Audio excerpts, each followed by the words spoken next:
All right. Good morning, everybody.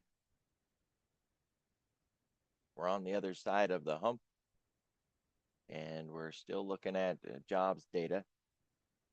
Non-farm payrolls is the big deal this week, and it goes to the heart of the Fed and its dual mandate, right? So anything that could uh, cause the market to second guess what it's already priced into the earnings, not earnings, into the Fed's behavior, you want to watch out for that. January at this point really does seem like it's a done deal, but we can't uh, ignore that there is a threat that it could move. It's not likely, right? We're talking today's the 8th, the 28th is when FOMC is going to be. That's 20 days, and then you take out, the weekends and everything else. They're running out of time. It is possible, but they would have to radically price in a cut. That would shoot us to the upside, right? If they start pricing in a cut, then the market would very likely shoot straight up because they would have to price it in really fast.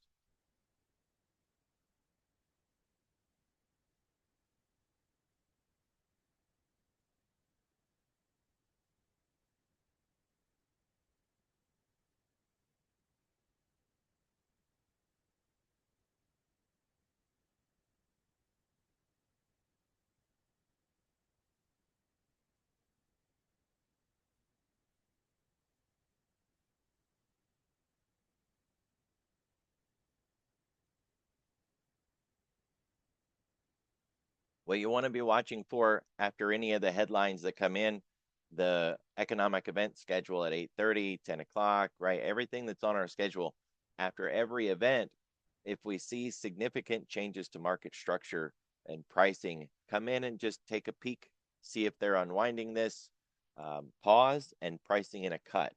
Now, that's January, and then we have March just a little further out.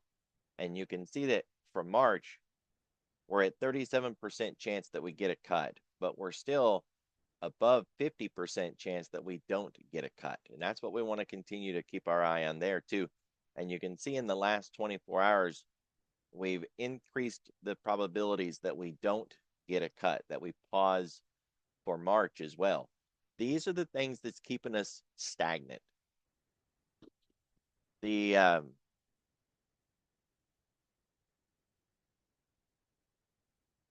the the volume should be good. I don't really have anything that I can adjust. I just tweaked something, see if that helps. But otherwise, the only thing I can try is to reset the mic. And I ran a test 20 minutes ago before I started to make sure everything was working. Shouldn't have an issue.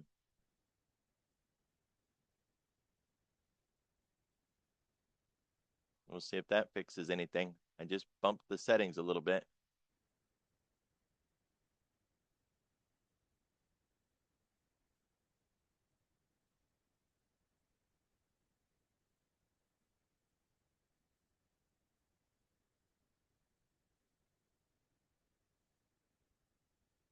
All right. So keep your eye on it. See what they're doing with the Fed signal. If they are pricing in a cut, pricing in a pause, it's not a live chart, right? So you just have to kind of gauge between where we are now, where we were yesterday, or a week ago, a month ago, right? That's kind of the way it works.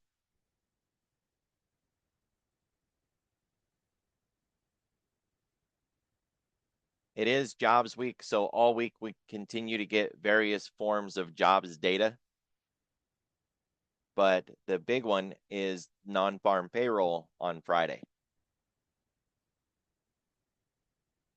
Looking at what's going on around the world, we're red mostly. A little bit out of Japan is positive in the green, but otherwise everything is red. Small caps down the most at 0.5%, and then the Dow right behind that. Look at the S&P and the Nasdaq; they're not far off. A little bit of a discrepancy is common, especially in the pre-market. 10 to 15% is nothing. It's just a slight difference between those two. If it starts to widen, then we'll pay more attention to it. But otherwise, throughout the day today, there's some days we really want to pay attention to Europe's close because it could be a significant change on the day. This isn't one of them, but it was worth asking. Yeah, I understand what you're saying.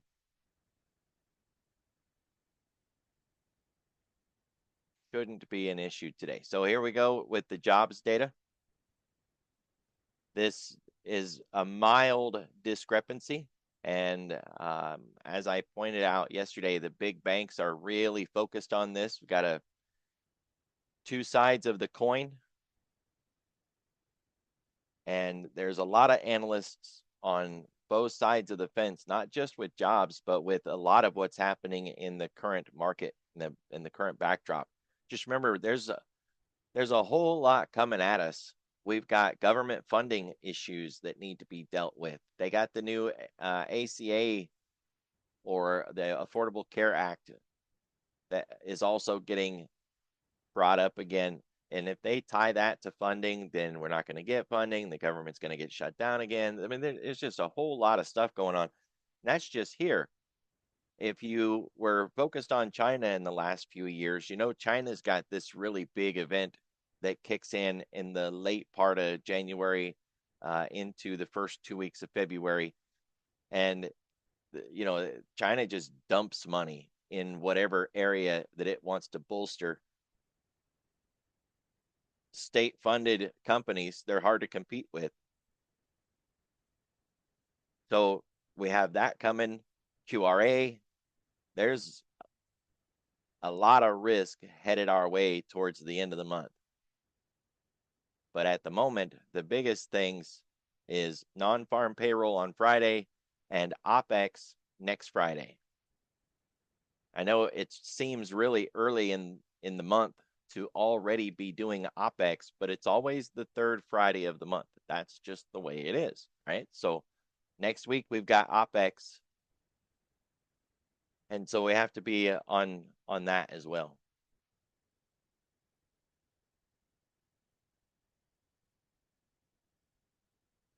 The consumer credit today should not be an issue. So the afternoon, unless we have something coming out of the White House or some other afternoon event that isn't listed here, our afternoon should be pretty free and clear, which means those 0-day trades that we put on the second half of the day should be good. The only risk you should have is just straight up price risk.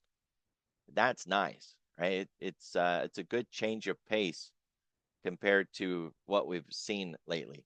Auctions are in the front end, so you could just, focus on IRX for that.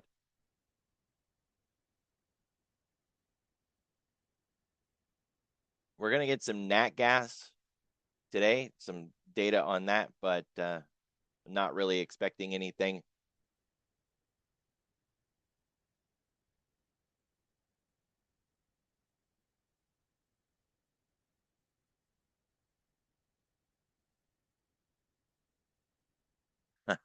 See, there's going to be so much issue with the end of January and trying to get that budget through. Now they're not talking about a $1 trillion military budget. They're talking about a $1.5 trillion military budget. Well, what are they going to cut to put another $0.5 trillion into the military side of the budget? We're looking at another government shutdown if they can't get this resolved.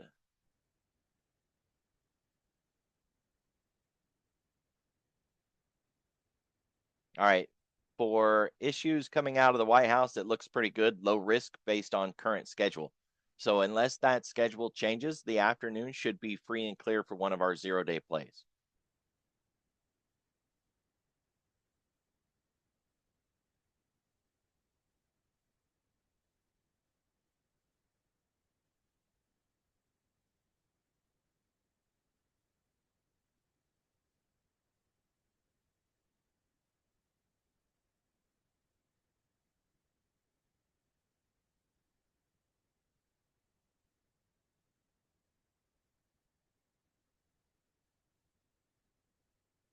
I don't know if anybody's spotted this, but Apple is getting rid of the Apple credit card.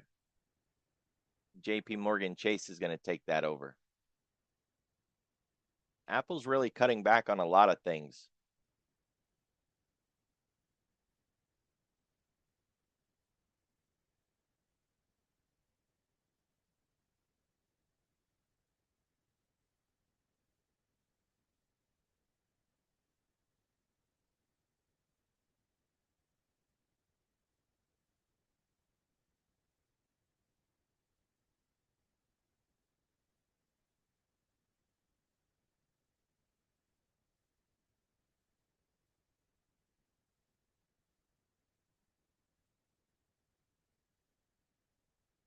All right, overnight volume was at 82 compared to 48 yesterday.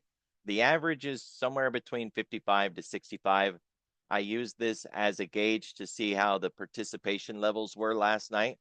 If I come in and find that the levels are really light, then I go looking around to try to get the why behind this. I'm typical American, right? I only pay attention to US calendar events, and I'm really bad about other countries' holidays. So to me, this is a really cheap way to focus on, did somebody not come to work last night? If Europe was closed or Asia was closed, the volume will be way off. And then I just go check the website and see, did they have a bank holiday? Did they have a national holiday? Are they just not coming in? And that'll help explain why the volume was off.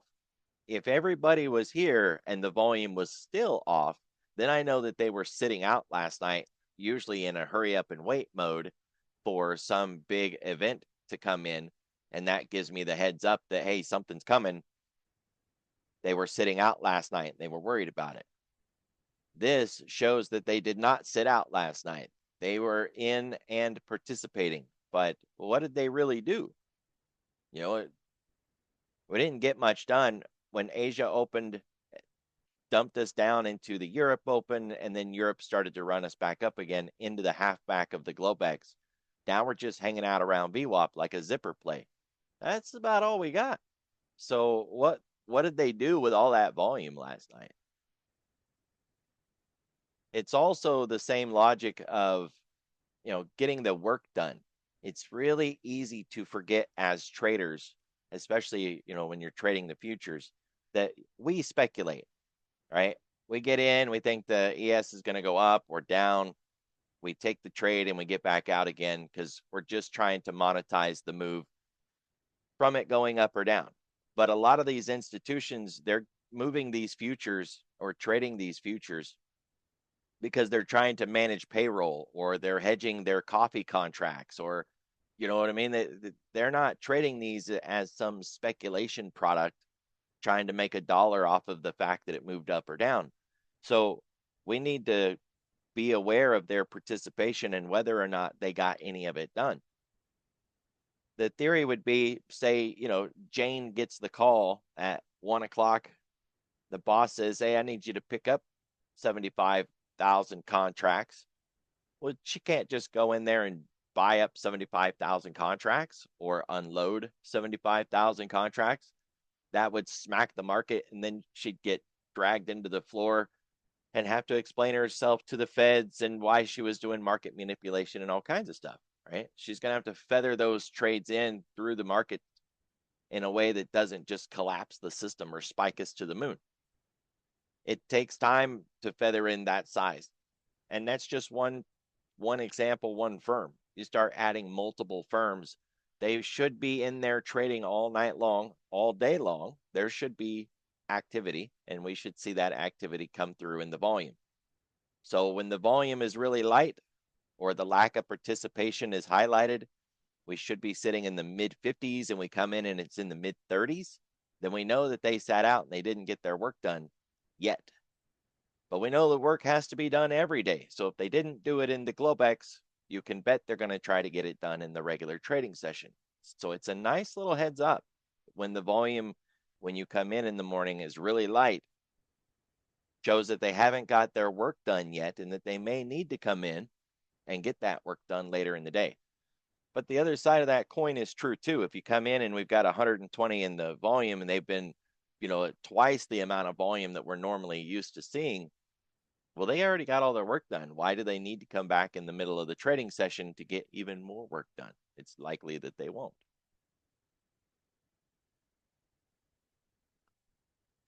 The numbers that we're seeing today, they're fine. They're just normal level numbers. But that's how something as simple as just the overnight volume can give you a clue or a heads up into what kind of trading we could be looking at on the day. We are sitting at the 10. We got the 10 and the 20 and the 3 as our main driver. If you look out on the daily here, the white, blue, and green lines, 3, 10, 20. We had a 310 surge. Now my pen don't want to work. We had a 310 surge.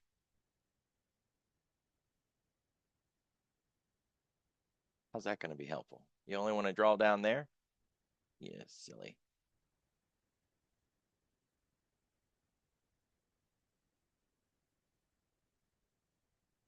Sometimes me and this pen, boy. A 310 surge is when price crosses through the 3 and the 10 and heads to the upside, drags that 3 up through the 10. Well, when we cut through the 10 to the downside here, it turned that 3 over. Now, all it's done is just turned over. It hasn't crossed through the 10 yet, but you can see, when it turns, that's usually what it does. It turns and then comes down and crosses that 10. But to cross that 10, price has to be underneath the 10. And the further we are underneath the 10, the faster that 3 is going to come into the 10. It's a big sloppy mess at the moment, and these moving averages aren't very helpful when we're crossing back and forth through them. They have no value to us. They're only helpful if we haven't been interacting with them for a while. Then when we do finally come down and interact with them, we actually get to see a response out of price. Like back here when we were outrunning the 3 for a week, and then we finally circled back and interacted with it. We did get our higher high yesterday that we've been focused on, right? So after setting this high and we had that deep pullback, we got our higher low. Then we got a higher high and another higher low. And we just got yet another higher high. To be fair, it's a really weak higher high, little tiny wick up that just happened to break the previous high and go higher. But you know what? It counts.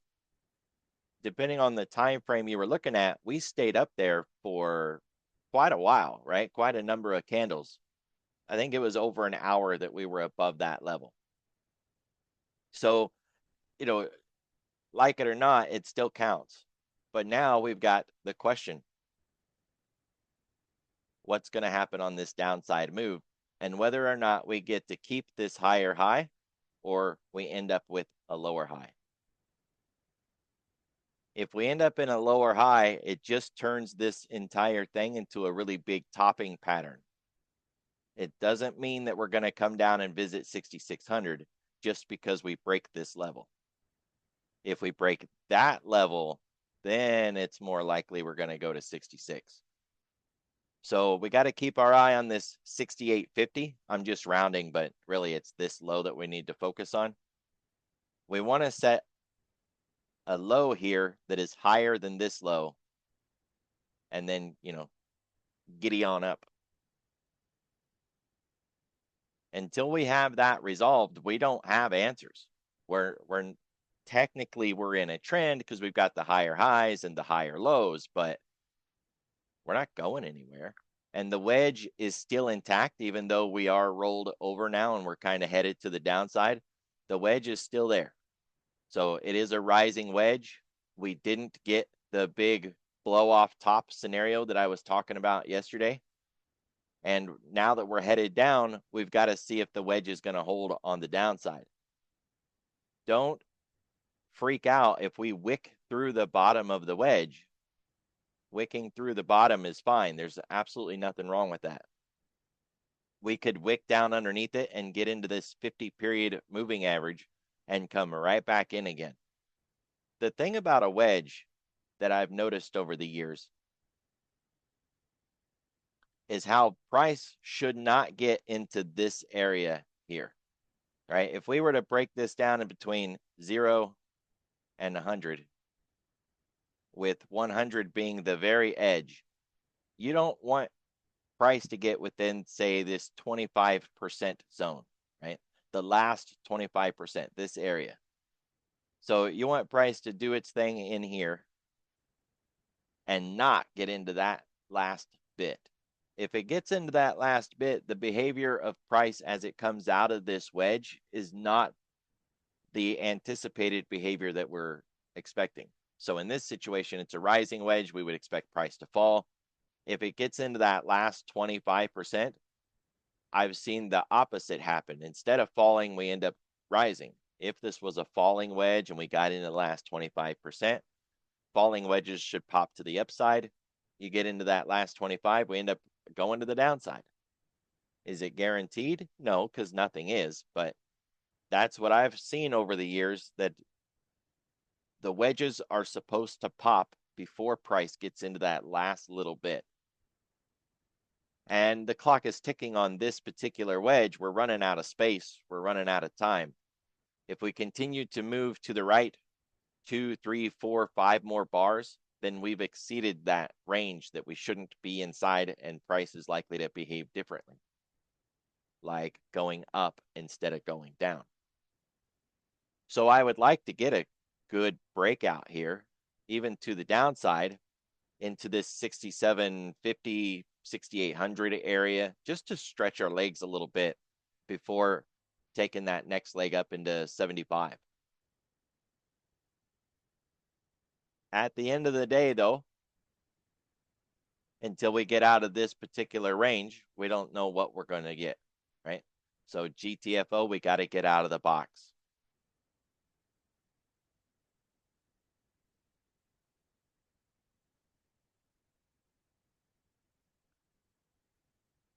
This is starting to shape up a little bit like my failed flag play. For those who've, watched the videos and gone through that, you know what I'm talking about. This is only a 1 day. I like them better when it's 3, 4, 5, 6 days to the downside, but we'll take what we can get. But this is not quite the setup, right? It's off. So let it build its base down here, see what we get out of it.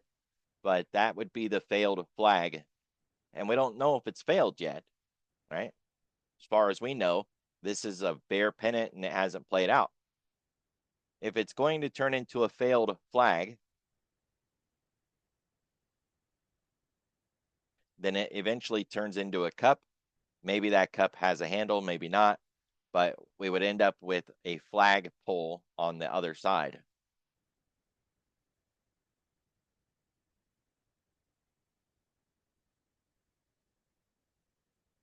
Just like this was the failed flag.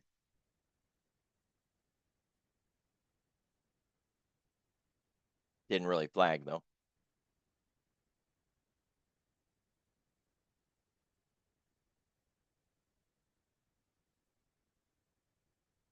All right, so the MDP that we had yesterday ended in the afternoon.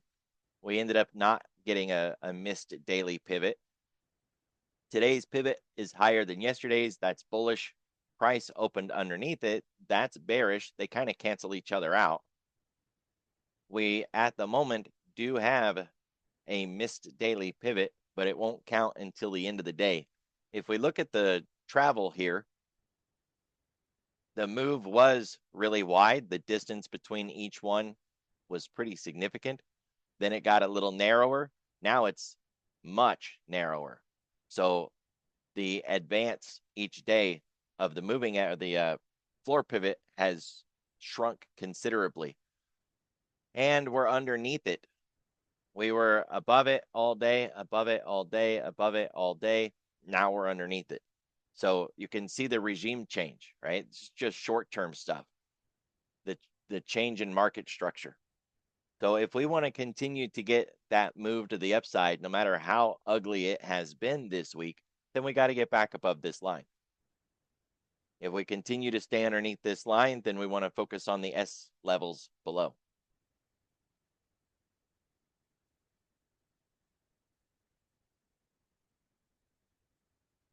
We made it to S1 and we actually got back above it. Typically, if that happens, you look to get back to floor pivot, but we got back above it and we wasn't able to sustain it. So now we're just hanging out here, trapped within the range that we built last night. The thing about the range we built last night is the halfback.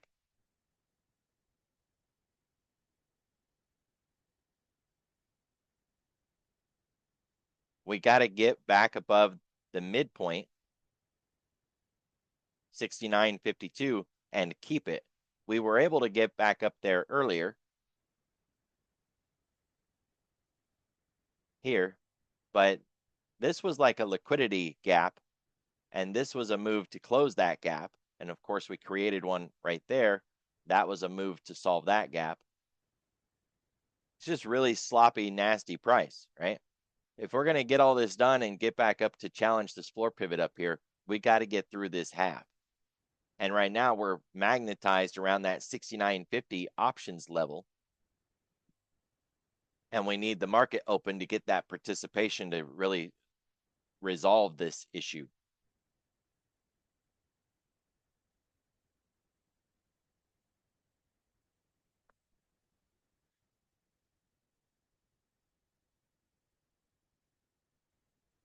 If we give up S1, take out our own Globex low, the target is S2.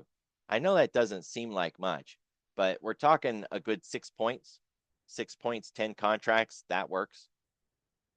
If you get through S2, we're going to the weekly pivot. Now we're talking about, getting down into 69.17. That's a good 15 to 18 points from the Globex low. I'll take it. Do be mindful if we do get below S2 that the weekly channel top has to be broken before we can get to the weekly channel floor pivot. And those channel lines,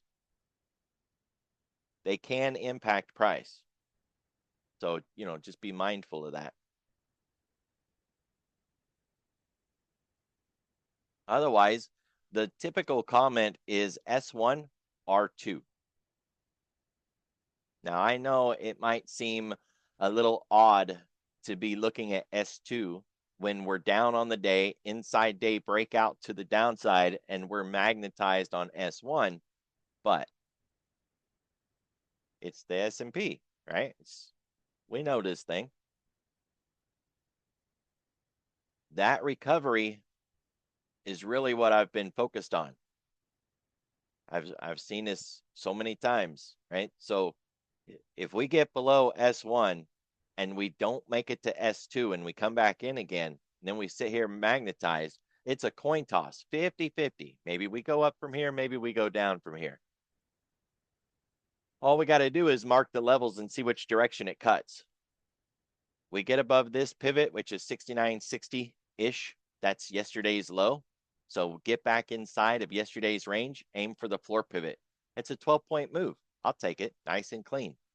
Get through that, you got R1, R2. To get to R2, you need an inside day breakout of yesterday's high. Make no mistake about it, this is the kind of day where you can get an outside bar, where we went outside of yesterday on the downside, and then we get outside of yesterday on the upside. So I'm not heavy bearish here just by what we've got. Now we can look at ADR. Normally we look at ADR first, but I wanted that R2 comment in there first. We got an ADR comment that says if we get to one side early enough in the day, we can go to the other side by the end of the day. That is absolutely true. I've seen it too many times. In fact, oddly enough, you can go to one side and then the other side and then back again in the same day. We've seen that too, right? I haven't yet see it do a double-double, go to both sides both times, but someday it will. As long as the lower ADR is holding and we're not cutting underneath that level, then 69.98, the ADR half on the upside, is in play. If we get the inside day breakout, then we're going to go for the full ADR. That would be a 62-point move from the open last night in a straight line all the way up. Right? That's the ADR full. Obviously, if we get below the ADR half down here, we're going to give up on this upper one, and we're going to focus on the lower one down here, 69.05. I would happily take a giddy up into all-time high. That works for me.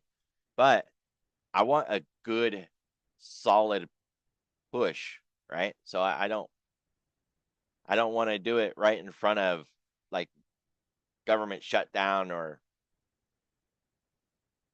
some other shenanigans like that. I want something that can keep. But yeah, I would happily take that. That's not on the table today, but so we're looking at ADR half on the upside.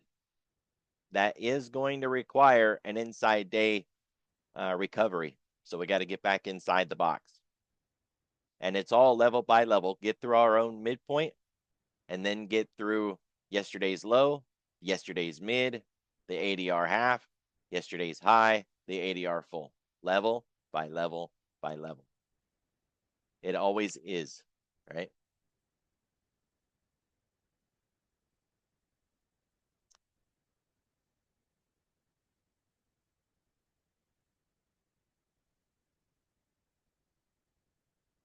All right, we moved our point of control yesterday.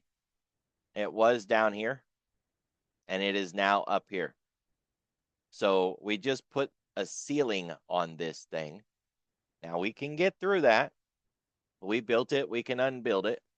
But at the moment, that cap is the biggest worry that we have, especially if we're talking about making that run today to the upside to get to the ADR half on the high end.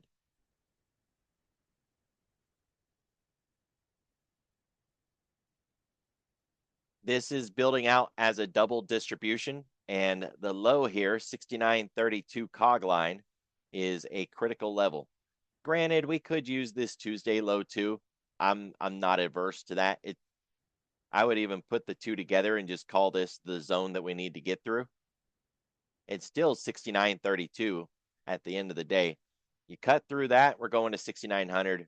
And if you get through that, then we're going to 68.50. I know it doesn't say 50 down here, but we'd overshoot that, right? Get into 68.50. Or not. Maybe we come down here and bounce off of it, but I don't think we would bounce. I think we'd break it. Really thin. I don't think there's anything here that's going to help us out. We don't have that sort of negativity today. So, I'm pointing it out because it's prudent to argue both sides of the argument, but there's no reason to suspect that we're going to get that sort of ugly, nasty behavior. We got a really clean distribution across the top here and in the middle point of this week's range. And it's absolutely possible that we come down into that 69.11 cog line and we build out a third distribution right down here. And we never get to this low. We had another week where we did a triple distribution like that.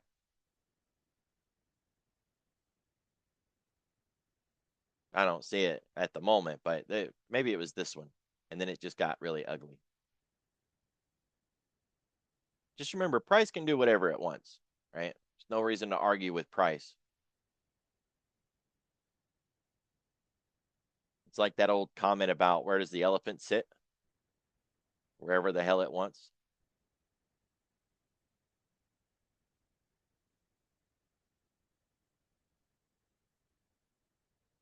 No, I wasn't talking about your ex. That's rude. 10-day, 30-minute volume profile with TPO. The point of controls match. 69.92 is the distribution up here. Good, clean structure. And then the 69.50, we're there. This is not support. It's not resistance. We're just going to cross back and forth through this until we finally leave the zone. The value area is beginning to shrink a little bit. And as the week goes by, we're going to test that 69.50. Let me get the level here.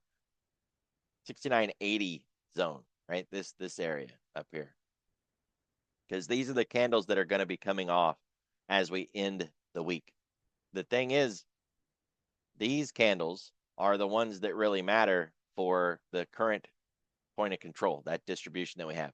So if we hang out here now and we start putting in new candles, that's going to work to keep this thing here. We got this group and we've got this group. But we're not even going to get into these candles until next week. So now that we've gave up that high and we're not up here putting in work, there's no reason to see this point of control move. It is at its permanent residence for at least another week, right? It is possible for it to move, but we would have to slam into a massive wall of buyers or sellers somewhere, get stuck on it, and then fill it out. That's absolutely possible, but you know, it's like guessing when the wind is going to blow. Work with what we got. 69.50 is a major structural level, and it's not going to change at least until after OPEX. VPOC. Yesterday, we developed this point of control, and that point of control now is a level that we want to keep on the screen until we finally hit it. It's called a point of control. We add the V not for volume, but because it hasn't been touched yet. It's a virgin point of control. I don't name these things either, by the way, so don't argue that it's inappropriately named. Can't be any worse than dead cats bouncing. I didn't name that either, right? So this is a VPOC. The textbooks will tell you to carry these 3 lines forward every single day. I don't, right? I've got so many pivots, I don't need these, but I do carry forward the point of control if it hasn't been hit yet, because that now becomes a level of interest. I want to know where that level is on the intraday chart so that if price begins to move towards it, I know where it is. If we get near it or close to it, it'll start to act like gravity and price will gravitate towards it. And then when we get there, oftentimes we'll reject off of it or we'll get stuck on it. So it's good to know where it is. That way, when the pace of the tape starts to change, you have a reason to understand why the pace of the tape is starting to change. Now, I only use the round number. I don't add the ticks. If you wanted to zoom into that thing and get the absolute perfect tick, then, you do you. I'm good with what I got. The overnight distribution for us today is a triple distribution. This is the one pattern I was looking for when we were out there on the daily chart. We've had weeks that look like this, right? But this is just today's. They put in a lot of work down here.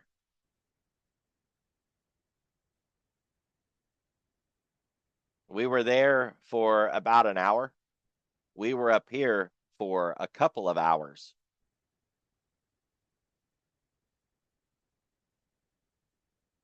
Still, we ran down into a bunch of buyers. We can't say that this was a bunch of sellers because we opened there last night and just had work getting done. So we didn't like run up into a bunch of sellers. We can't say that, right? Because we didn't run into them at all. On the other hand, we did fall into them. If I was to zoom out a little bit, we fell into them yesterday afternoon. We could look at these as buyers. We could. If you was to turn on the TPO rather than just these generic tools, you could see if they were buying that heavily last night or not. But down here, yes, right? And now that I've zoomed out, you can see why I called it buyers. Because if we carry that over, it was just buying that continued in the overnight, right? We fell down into a bunch of buyers. They defended. When the market opened back up at 6 o'clock, it looks like they continued to defend it. It didn't help. We went down anyways, but they gave it a good old try.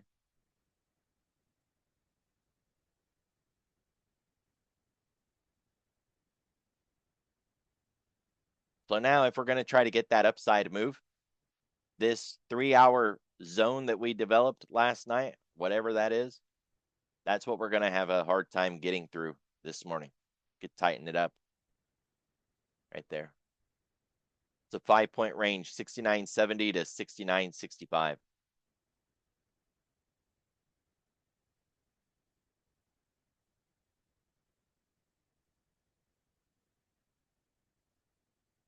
Hey, look at that. We're back inside the weekly range. We're supposed to close inside this range 7 out of 10 weeks, 70% of the time. So far, it looks like we're going to close the week inside this range.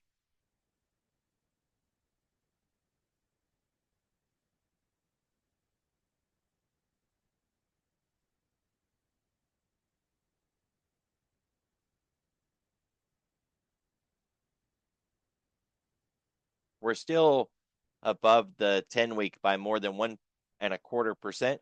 I'm looking for 2.25, maybe 3, so that we can break this high back here and turn this around, because we've been getting this consistent, persistent move to the downside, and I'd like to, turn that around and start moving back the other way. The problem is this goes all the way back to May and June of last year. There's a lot of work in here, right? It's going to take a lot of work to undo that. And it would start with us getting back above the 2, meaning we're more than 2% away from the 10-week, and keeping it, not just spiking above it a little bit, but staying consistently more than 2% away from the 10-week. It's going to take some time to get that done, right? And we would need to stay structurally bullish across the entire marketplace to keep the S&P more than 2% away from the 10-week constantly. Because remember, the 10 is trying to chase after us. So we have to outrun that weekly movement and stay away from it. We haven't been able to do it for a while, and we've been losing this battle. But we are still above the 10-week. That keeps us in a healthy backdrop. We're more than 1% away, so we won't gravitate into it, and everything looks fine. It also shows we're not overbought. We're not overextended. We haven't moved too far, too fast. And even on the pullback, we haven't fallen far enough back or fast enough back to reconnect with the 10-week. So even the fade over the last 36 hours is not considered a heavily bearish backdrop, because it's just a pause after running to the edge of the weekly expected move and coming back in a little. Now looking at the 10-day, we've still got that decline, although a more narrow focus. This is mostly just December and now into January. But that's what we want to work on. Just ignore all of that, right? Everything back here is not really our issue. All of December and into January, and this is what we want to focus on. We need to get back above the 1% and get into like 1.5 to 2. The thing about the daily is it's more sensitive, and we don't want to get 2.5, 3.5% away from that 10-day moving average. If you outrun the 10, volatility begins to spike, and then you got vol up, spot up, and then you start to have issues with volatility. So we don't want to outrun the 10-day, but we don't want to sit here stuck on the 10-day either. and we are really close to the 10-day, right? We're less than 0.25% away from it. And that can keep us in this sort of a gravity maneuver where we're just sitting there stuck in this micro range. On the one hand, it's a bit of a safe zone. You'll see the options volumes change when we're within this space. Everything just kind of smooths out. Volatility softens up a little bit. Prices get a little better. The bid ask gets a little tighter. So it's nice. You look for those subtle little tells. But at some point, it's going to catch its breath and it's going to try to make another run. So we're winding up. If you were using the RSI Laguerre or something like that, something that can gauge the momentum or the energy being wound up in the market, I'd say we're winding up for a big pitch. The analogy that I've used, you probably have heard it by now, is take a ball out in the yard and throw it. As the ball moves, it loses energy, right? Because you put energy behind the ball when you threw it. The ball travels through the air, losing energy, and finally it hits the ground because it ran out of mojo. Take a ball to the city and drop it off the top of a big building. As the ball falls, it picks up energy, picks up speed. So when a market is moving, we got to ask the question, is it moving with energy behind it, meaning it's accelerating as it moves, or is it moving but burning energy in the move and looking to run out of energy? It's an interesting concept, right? We got into that a few years back with the Laguerre. So what we learned from that tool is that when a market goes sideways, it is very often winding up energy. It's like plugging your phone in to charge it. A market going sideways is a correction in time, but it's also a chance to build up energy. Also, a sudden reversal in the other direction, meaning to the downside, is a really fast way for a market to get energy. It's like supercharging your phone in 10 minutes rather than waiting 3 hours for it to charge, right? So if a market needs energy really fast, a quick snap to the downside can give it some energy. Which is why moves to the downside are not always considered bearish.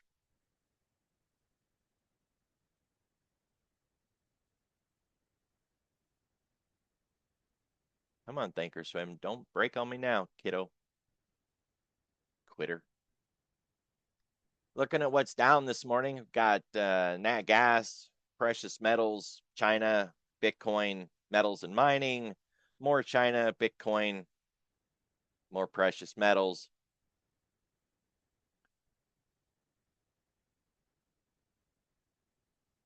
It's interesting that KWEB is down less than a lot of the other China names that are in here, or the China indexes that we have, but still they are down.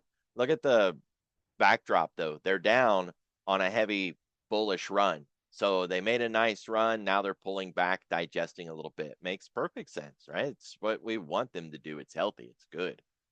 So we're down heavily across the board, but the benchmark that we use is 0.5%. So when we wrap it and start looking at where the 0.5% ends, it's just these. Bitcoin, China, Mag 7 down volume is down. That's positive. Bitcoin, miners, China, Bitcoin, miners, precious metals, right? It's just those three. They're all just tangled up in there. Flip it around and look at what's up. UFO. So, small caps, low float. Mag 7 up volume is up, but not enough. We need at least 0.5%. Industrials, the VIX is up, already up 8% in a 5-day period. This 2% today took it from 6 to 8. And really, that's it. We don't have chips and banks and all the good stuff that we need. So if we're looking for a rally day, it won't be from market breadth, at least not yet. Once we get into the open, we could see that breadth come in and start to, give us that push to the upside. But we're just looking at what we do have. And right now, what we don't have is breadth, and we don't have the Mag 7. So we're not going to get a push from them. We're going to need to look at 0-day options flow or dollar and yields, treasuries, FX markets, commodities, something else that's going to provide this boost, because it's not going to come from the Mag 7 or breadth at this point. That'll be easy to see too if it changes and we do start to get breadth. It's a lot easier to see it when it goes from not having it to having it, as opposed to having it from the start and then getting more of it as the day goes on. Just like we were talking, we got to get back inside the box. If we do, the ADR half on the other side is on the table. If we fail here, just like we failed here, to get back inside the box, then, let's focus on that cog line 69.32 and the expansion lower. It's a pretty good morning, all things considered, guys. So keep your head on a swivel, be careful, be safe. I'll see y'all tomorrow.